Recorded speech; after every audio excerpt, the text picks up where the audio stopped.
Hi, I'm back with another chapter. It's chapter 26, The Basement. Red and the Lost Boys followed Haggata's directions and traveled through the dwarf forest toward the Corner Kingdom.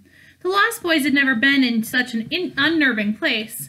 They were constantly on the lookout as they journeyed deeper into the mysterious and thick woods. Red, on the other hand, never gave their eerie surroundings a second thought. Her mind was fixated on one thing and one thing only, saving Froggy. It grew late and the night was always darker in the dwarf forest. They followed a river as it traveled south. They discovered a house on the other side with a tall hay roof and a watermill that turned as the river ran through it. The sight of it sent chills down Red's spine and she knew they had arrived. "We're here, boys," Red said. "That's the goat's house. Porridge, I want you to take Oats and Buckles somewhere safe. I'll whistle for you when I need you, and if you hear one of us scream, go get help." Red helped the Lost Boys down from the horses, and Porridge led her family out of sight into the trees. Red and the Lost Boys crouched behind the bushes and watched the house. "Our temporary dad is in there?" Toodles asked. "I certainly hope so," Red said. "What are we going to do, Mum?" Slightly asked. "Should we just barge in and take him?" Nibs asked. "Attack?" the Lost Twins asked. Before she could answer, cellar doors on the side of the house opened. Mariana peered her head up from below the house and looked around the trees.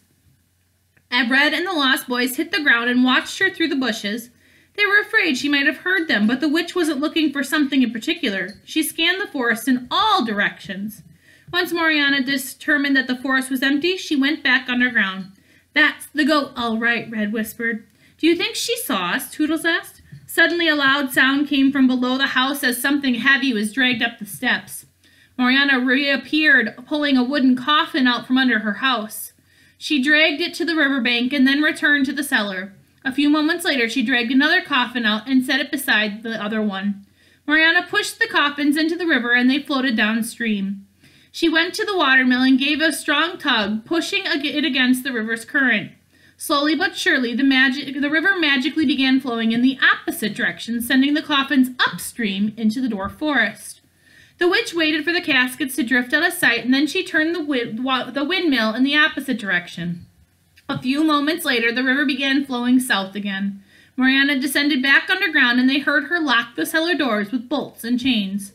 "So she's the one behind the bodies of Dead Man's Creek," Red whispered. "Dead Man's Creek?" Curly asked and gulped fearfully. "I'll tell you about it once you outgrow your night terrors, Caesar," Red said. Mariana exited the house again, this time using the front door. She was wearing a long black feathered coat, and she carried a small bag.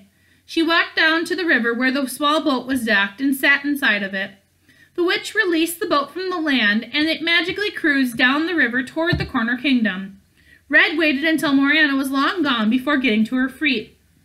"We're in luck, boys," Red said. "It looks like the goat has left the stable. Let's sneak inside the house and figure out where your temporary father is." The river wasn't very deep, and so Red made the Lost Boys get in and carry her across the water so her dress wouldn't get wet. Once they made it to the other side, they tried entering the house through the cellar doors, but they wouldn't budge. They walked around the house to the front door, but it was locked too. "Oh dear," Red said. "Charlie, are you in there?" She knocked on the door, but there was no response. The Lost Boys exchanged a smile. "Time for a curly toss," Toodles said. "What's a curly toss?" Red asked. "We'll show you," Nibs said. The Lost Boys each grabbed one of Curly's limbs and raised him off the ground. They swung him in the air and slammed his chubby body against the door, breaking it down. "Ouch," Curly said from the floor of the house.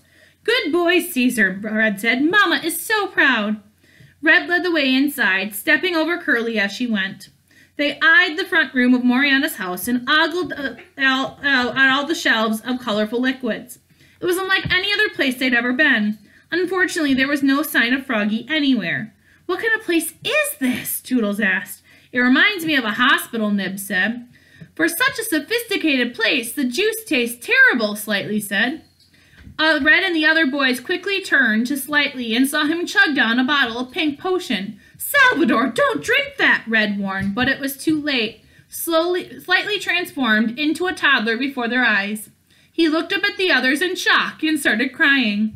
"Amazing," the Lost Boys said in unison. "No one touch anything else," Red ordered. "Tobias, look after your new baby brother. Hopefully Alex can change him back when she and Connor return.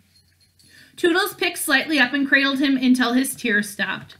The Lost Boys found a tassel on the wall and pulled it. Curtains on the wall separated and the mirror of truth was revealed. Red and the boys looked into their reflections, but nothing changed. Their outer truth was as real as their inner truth. Red searched the room, but there was no sign of Froggy anywhere. "Mother, over here," Nib said. "It's a door." He directed Red to the door on the back wall, covered in dozens of locks. She figured Froggy was probably on the other side of it. "Oh, Caesar," Red sang. Before he knew it, Curly was lifted into the air again by the other Lost Boys and his temporary mother. "Let's give him a really powerful swing this time," Red instructed. "There are lots of locks to break. On 3. 1, 2, 3. After a few aggressive swings to gain momentum, they let him go and he slammed through the door. There was a staircase behind it and Curly rolled down into the basement. "Ouch," Curly said. "Is there anyone down there, Caesar?" Red asked. He never responded. Red and the Lost Boys climbed down the steps after him. What they saw in the basement would haunt their nightmares for years to come. Curly was on his feet, staring into the room in shock. There were 24 beds in the basement, 12 lined against one side and 12 on the other. The last 4 beds were empty, but 20 of the beds were filled with sleeping children.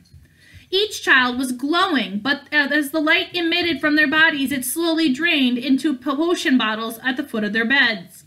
Farther back the bed, the older the children looked. The last few didn't even look like children anymore, but petite senior citizens.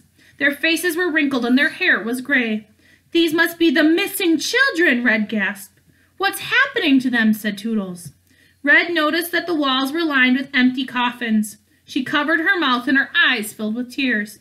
"Moriana is draining their youth and beauty to make potions," Red said. "She's a monster."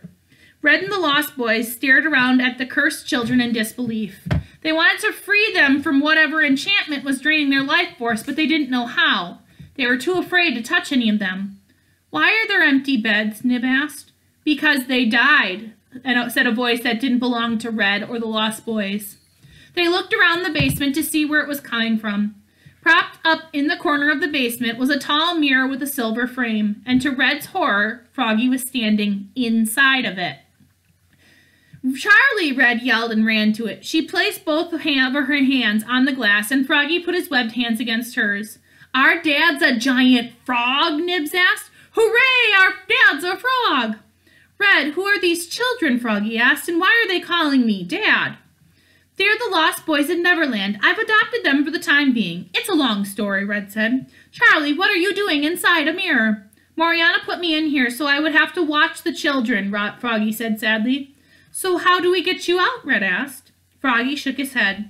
"Magic mirrors are irreversible, my darling," he said. "I'm trapped just like the Evil Queen's lover, but since the wishing spell doesn't exist anymore, I'll most likely be here forever."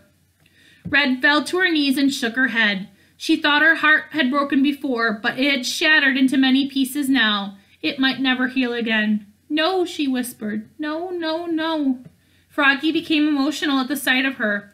"I am so sorry, my love," he cried. "You must take these children and leave before Mariana gets back." "I can't leave you," Red cried.